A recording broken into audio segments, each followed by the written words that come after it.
그 젊은 시절 나폴레옹 힐에게 어느 날 시련이 닥쳤습니다. 그때는 이제 성공 철학을 한창 이제 연구하고 있을 때인데요. 그 둘째 아들이 태어났는데 귀가 없이 태어난 겁니다. 그래서 들을 수가 없고 말할 수도 없다. 의사한테 그런 얘기를 들었습니다. 평생 들을 수도 없고 말을 할 수도 없다. 들을 수 있다는 헛된 희망을 갖지 말라. 이제 이런 얘기를 듣고 큰 충격을 받는데요.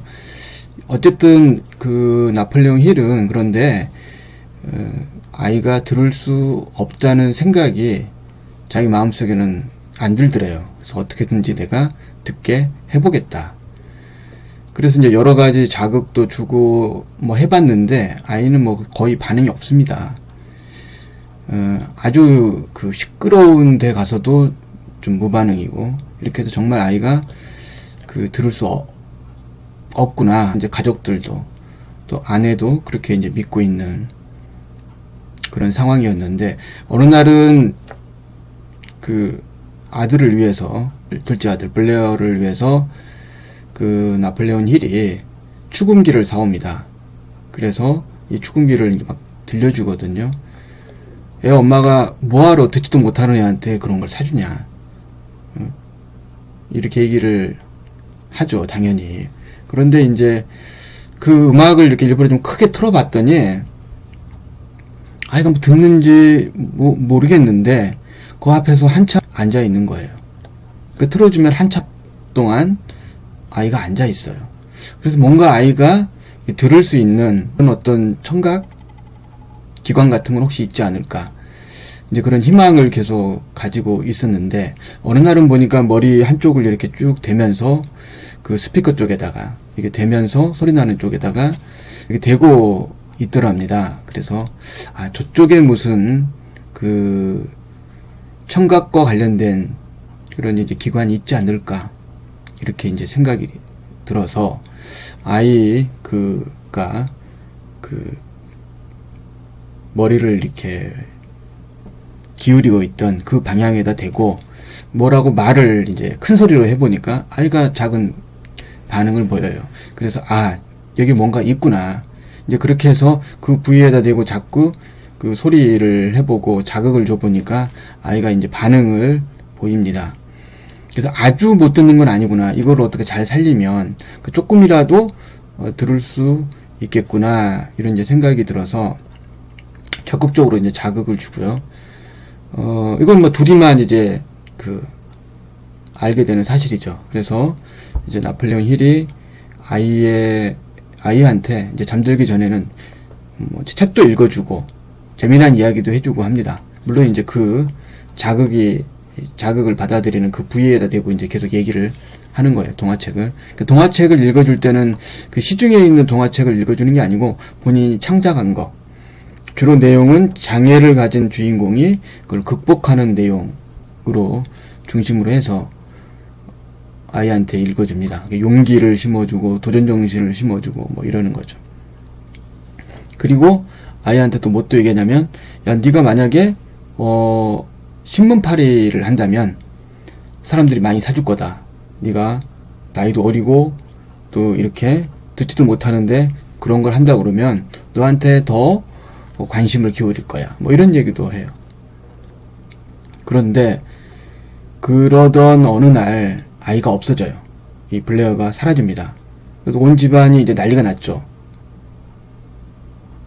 그래서 나폴레옹 힐이 뭐 하루 종일 바깥을 돌아다니면서 아이를 찾았는데 결국 못 찾고 이제 저녁에 집에 들어와 보니까 블레어가 집에 와 있더래요. 그래서 얘가 왔는데 보니까 그러면 아이가 뭘 했냐, 신문을 팔러 돌아다닌 거예요.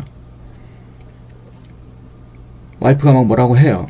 아니, 당신이 애한테 자꾸 신문 팔아보라고 하니까 진짜로 팔은 거 아니냐. 정말 열심히 팔았다.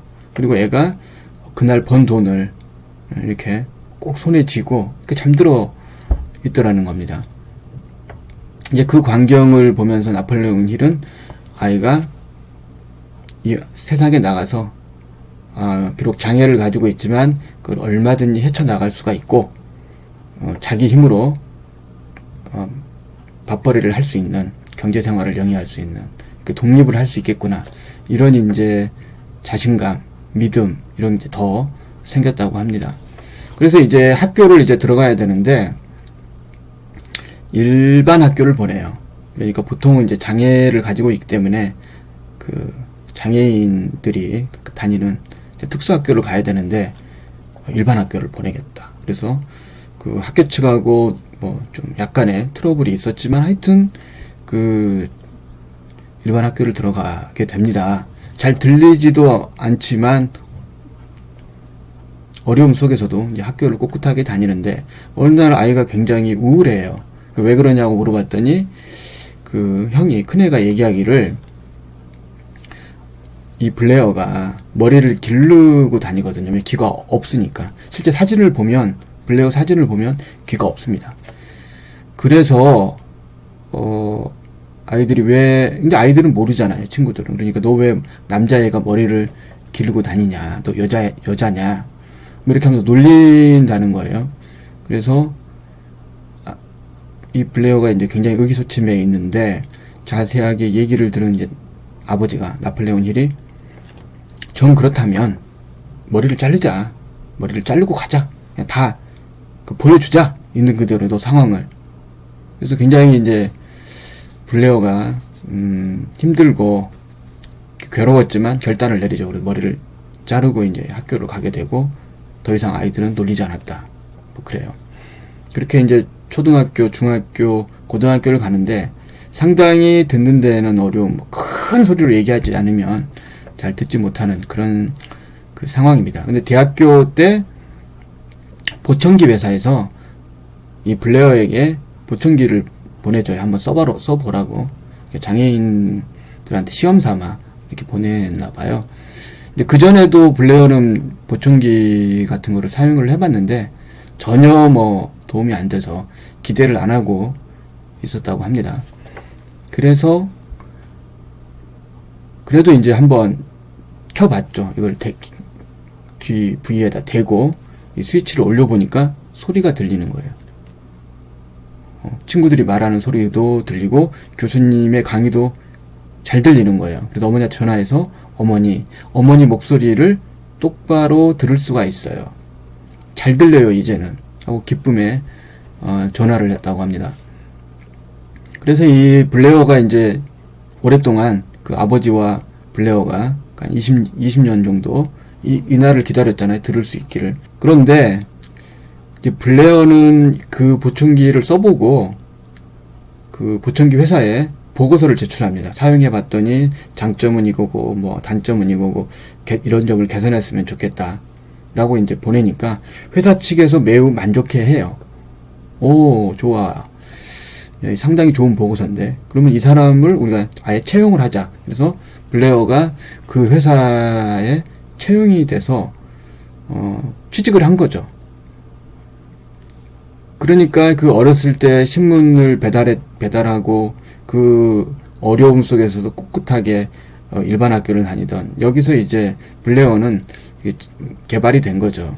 그래서 나폴레옹 힐은 자신이 연구하는 그 성공 철학의 그 실제 사례를 직접 본인이 노력을 통해서 그 증명해 낸 거죠. 아들 블레어, 이 듣지 못하던 블레어를 듣게 만들었던 거죠. 실제로 그 아들하고 나중에 병원에 가서 20대 한번 이걸 측정을 해봤나요? 그러니까 굉장히 정상인의 60% 정도 뭐 그 정도 뭐 청각 기능이 살아있는 거 있다. 뭐 이런 이제 얘기도 들었다고 해요. 그러니까 얼마나 많이 그 긴 시간 동안 노력을 했는지 알 수가 있죠. 그래서 우리가 보기에는 뭐 기적이지만 그 두 사람 입장에서는 피눈물 나는 그 역경과 뭐 투쟁의 과정이었다, 노력의 과정이었다, 이렇게 얘기할 수 있겠습니다.